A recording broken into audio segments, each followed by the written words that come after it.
entire thing as a game, a really dark, twisted game. He even said to me at the beginning, okay, let's play chess. I'll be black, you be white, you get the first move. And from there, it descended into a sort of horrific game of cat and mouse. He would phone me every day. And then he told me that if he didn't like what I was going to write, he was going to have his witch doctor place a curse on my unborn children, and that was off the record. Then he told me he was going to sue me and ruin me personally. And I was just really frightened of what this man could do. Yeah, so even though the threats he was making against you were quite preposterous, you took him seriously, like you were genuinely frightened.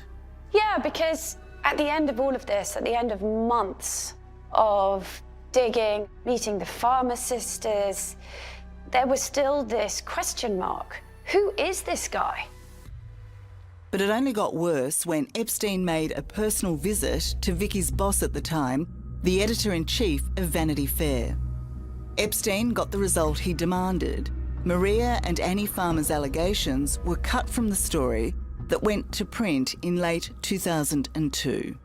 So as the journalist who'd uncovered these allegations and convinced these sisters to go public, what was your reaction to see that your work was not in your article? Well, I remember bursting into tears and saying to the person who was directly my editor, we've exposed these poor women. I mean, this is unconscionable.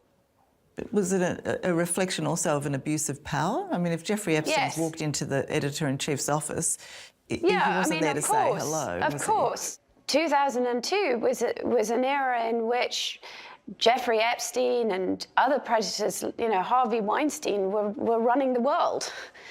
And women everywhere weren't speaking up. And the idea that two men would have a meeting after which these allegations would get pulled. I mean, in the world we live in now, that is, it's monstrous.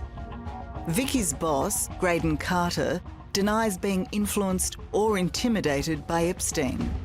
But either way, the Vanity Fair story didn't go anywhere near exposing the depths of Epstein's depravity. I only got the very, very, very tip of that iceberg. I didn't get to the den of iniquity that we now know was really going on behind Jeffrey Epstein's closed walls in the mansion in New York and on his island and in Palm Beach.